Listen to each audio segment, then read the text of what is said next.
ರಾಜ್ಯದಲ್ಲಿ ದೇಶದಲ್ಲಿ ನರಕ ಸದೃಶವಾಗಿದೆ.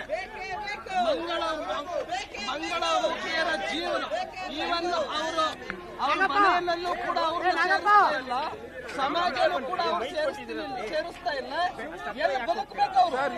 ಹಾಗಾಗಿ ಅವ್ರ ಜೀವನವನ್ನ ಅರ್ಥ ಮಾಡೋದಕ್ಕೋಸ್ಕರವಾಗಿ ಮಂಗಳಮುಖಿಯರದೇ ಆಗಿರ್ತಕ್ಕಂಥ ಒಂದು ಫಿಲಂ ಶಿವಲೀಲ ಇದೆ. ಅದನ್ನ ನೋಡೋದಕ್ಕೆ ಥಿಯೇಟರ್ಗಳು ಕೊಡ್ತಾ ಇಲ್ಲ ರಾಜ್ಯದಲ್ಲಿ ಎಲ್ಲೂ. ಹಾಗಾಗಿ ಥಿಯೇಟರ್ಗಳ ಅವಕಾಶವನ್ನ ಸರ್ಕಾರ ಮಾಡಿಕೊಡಬೇಕು. ಸರ್ಕಾರವೇ ರಾಜ್ಯದಿಂದ ಒಂದು ಸುತ್ತೋಲೆಯನ್ನು ಹೊರಡಿಸಿ ಶಿವಲೀಲಾ ಫಿಲಂ ಅನ್ನ ನೋಡೋದಕ್ಕೆ ಅವಕಾಶ ಮಾಡಿಕೊಡಬೇಕು. ರಾಜ್ಯದ ವಿದ್ಯಾರ್ಥಿಗಳಿಗೆ, ಪೇರೆಂಟ್ಸ್ಗಳಿಗೆ, ಸರ್ಕಾರಿ ನೌಕರರಿಗೆ ಆ ಮೂಲಕನಾದ್ರೂ ಕೂಡ ಸಮಾಜಮುಖಿಯರನ್ನ ನಾವು ಗೌರವದಿಂದ ಕಾಣಬೇಕು. ಅಸ್ಪೃಶ್ಯರಂತೆ ಕಾಣಿಸ್ತಾ ಇದ್ದಾರೆ ಇವತ್ತು ಮಂಗಳಮುಖಿಯರು.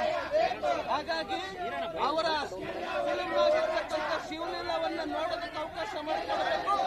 ಸರ್ಕಾರದ ಎಲ್ಲ ಸೌಲಭ್ಯಗಳನ್ನು ಕೂಡ ಅವರಿಗೆ ಕೊಡಬೇಕು. ಮನೆ ಇರ್ಬೋದು, ರೇಷನ್ ಕಾರ್ಡ್ ಇರ್ಬೋದು, ಆಧಾರ್ ಕಾರ್ಡ್ ಇರ್ಬೋದು, ಎಲ್ಲವನ್ನು ಕೂಡ ಮಂಗಳಮುಖಿಯರಿಗೆ ಕೊಡಬೇಕು ಅಂತ ಹೇಳಿ ಇವತ್ತಿನ ಹೋರಾಟವನ್ನು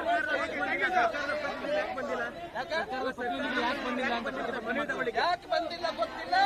ಹಾಗಾಗಿ ಅಕಸ್ಮಾತ್ ಇವತ್ತಿನ ಬೇಡಿಕೆ ಈಡೇರದೆ ಹೋದ್ರೆ ಮುಂದೆನೂ ಕೂಡ ಹೋರಾಟ ಮಾಡ್ತೀವಿ ಅಂತ ಹೇಳಿ ಈ ಸಂದರ್ಭದಲ್ಲಿ ಹೇಳಬೇಕು ಬಯಸ್ತೇನೆ.